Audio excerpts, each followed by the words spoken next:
Today my talk is entitled Will The Gatekeepers Be? And this is on cultural expertise and the professionalization of anthropology. So today I respond to emerging calls for anthropologist certification by professional bodies with special attention paid to cultural expertise, which is defined by Dr. Holden as the special knowledge deployed by the experts of laws and cultures for assisting decision-making authorities in conflict resolution and the ascertainment of rights with information on the socio-legal backgrounds of the facts and persons involved.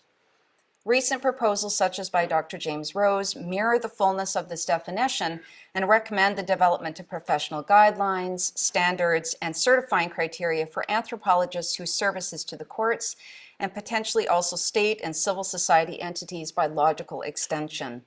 Encoded in the proposed certification process, it's argued, will be expectations that help ensure and reconfirm the reliability and admissibility of our expert inputs and advance anthropologists' professional reputations in what is becoming a highly competitive and potentially a lucrative market for the ones who control it. Advocates argue that certification is a necessary and urgent endeavor. Certifying bodies will hold the power to prevent misuse of our expertise and acts of malpractice, such as when anthropologist testimony reveals privileged, even sacred cultural information, distorts evidence, and fuels misrepresentation at legal as well as social scales, or when ethnography and historiography are manipulatively leveraged to challenge, quote, community oral histories and non-traditional knowledge and the claims to rights and sovereignty that depend on them in turn. Notwithstanding bona fide concerns for the empirical and ethical integrity of anthropologists' service to the court, from the Canadian perspective, moves to certify cultural expertise should be approached as problematic. After revisiting the already rigorous conditions under which our evidence is not simply generated but deployed to meet practical ends in the world and courts especially, I ask, what are the specific deficiencies in our scholarly community that necessitate certification, undergirded as it already is by innumerable crisscrossing disciplinary safeguards and remedial mechanisms? Then what about the specific risks that certification might pose to those of us engaged in the field of cultural expertise?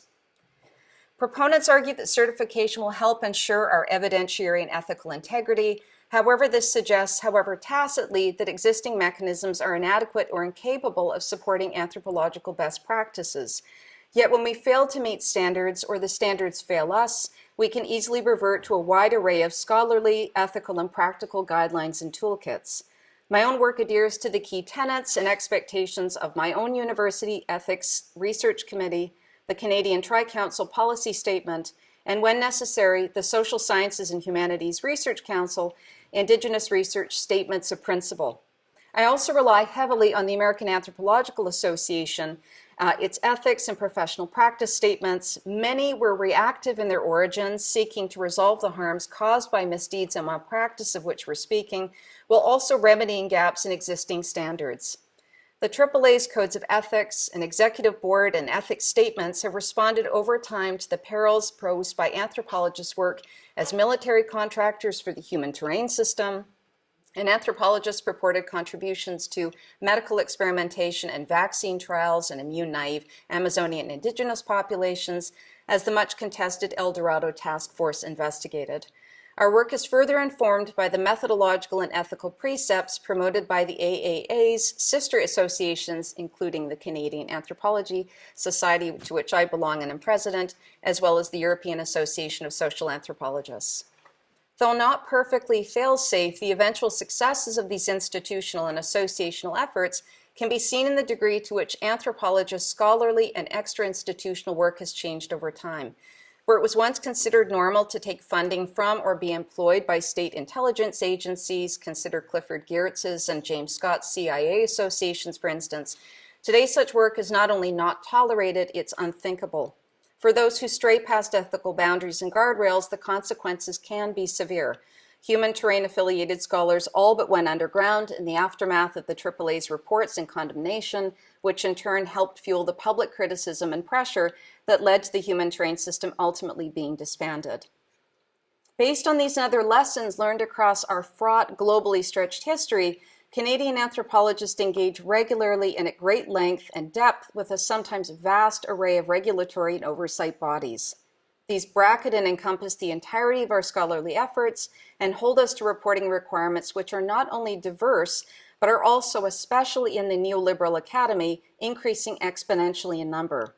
Many of us have experienced firsthand the ways that regulatory bodies and their requirements introduce delays or complications that can sometimes exacerbate rather than resolve the challenges inherent to our work and efforts to sustain our relations ethically, responsibly, and collaboratively with interlocutors and beneficiaries on the cultural and moral terms that suit them best. Though cumbersome, these benefit us because they demand we proceed with caution, consider our research benefits multiply and from diverse perspectives, and remember the importances of reciprocity, transparency, and accountability. Thus guided, we're far better at responding to crises reflexively, iteratively, and ethically refining the guidelines and mechanisms that minimize risk and maximize benefits.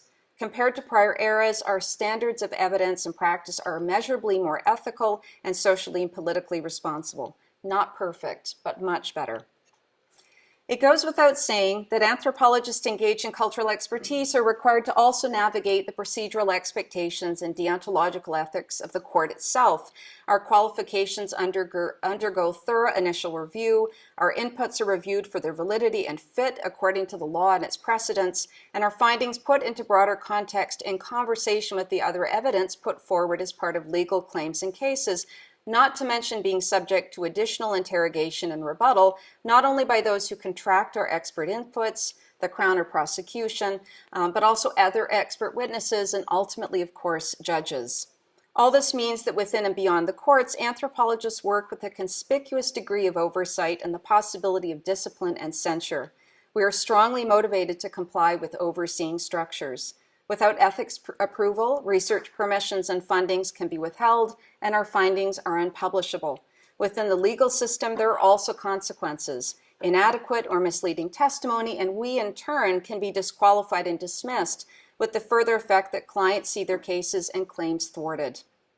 Against this background, I'm compelled to ask, in the manner of a devil's advocate, why the many codes that inform anthropology have been found lacking for the purposes of anthropologists acting as cultural experts. What are the crises in the courts that provoke such a broad move? What is the scale and the scope of the problem for which certification is conceived to be a solution? Are existing remedial mechanisms not enough? And what are the crises that might unfold from our certification?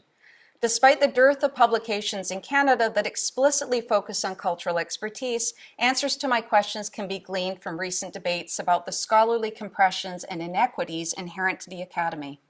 In considering the examples these offer, it becomes clear that no matter their procedural ethics, a great many academic and professional bodies uncomfortably embody and instrumentalize injustice and inequity, no matter strident efforts at their reform. These should give certification's proponents serious pause for concern. So in other words, while the ethics frameworks are intact, the people who manage them are sometimes suspect.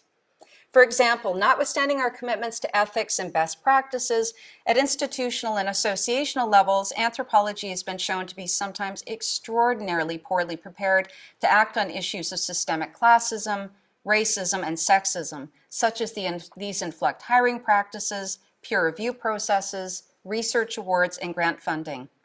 Multiple studies show how little progress has been made in reducing racial discrimination across these domains, for instance. We must be mindful, too, of the persistence of sexism, harassment, assault, and bullying. These and other abuses of power are endemic, systemic issues in anthropology departments. Redress within current structures is difficult, if not impossible, especially for people who are minoritized or otherwise vulnerable. So rife are reporting processes with, quote, emotional, professional, and political risks that not everyone feels that they can speak out due to the calculated logics of institutional protectionism. Additionally, cronyism and other acts of gatekeeping, especially though not exclusively in universities, cohere with institutionalized sexism, racism, and homophobia, and lead to the narrowing of our discipline's fields of power and its representational capacities. Key positions of authority are held by a very select few, who are not only racially and economically privileged, but are often also mutually dependent and obligated because their histories and interests are professionally entangled. Such practices yield the very opposite of the meritocracy we idealize, which, if enacted, would not only yield more equitable, but also more diversely informed scholarship, theorization, methodologies, and findings. Realities such as this demand we interrogate the role power will play in the certification process. Who will hold it, and how will it be yielded? Many are the risks posed by certifying bodies, for instance, that fail to incorporate to their leadership and mission the key principles of social equity and inclusion, and not simply in word service only, but in actual principle, hiring, and composition. If these are not incorporated, preserved rather than vanquished will be the discriminations inherent to a professional hierarchy, yielding huge corresponding impacts for cultural expertise, such as the continued sidelining of poor or less esteemed institutions and scholars, and the perpetuated underrepresentation of a wide range of issues and authoritative ethnographic experts and voices. Aware of these imbalances and inequities, the Canadian Anthropology Society, of which I'm the lucky president this year, decided it's counter to our democratizing mission to engage uncritically with regulatory structures and formations, especially those that risk repeating and reifying the overconcentration of power among anthropological elites who are still overwhelmingly male, white, privileged, and associated with, quote, top-tier institutions. For wary associations like ours, what reassurances do we have that certification's key proponents and managerial cadres will not re-perpetuate these ills? There's also the matter of scholarly and professional peer review, which the Australian model includes as central to certification and oversight.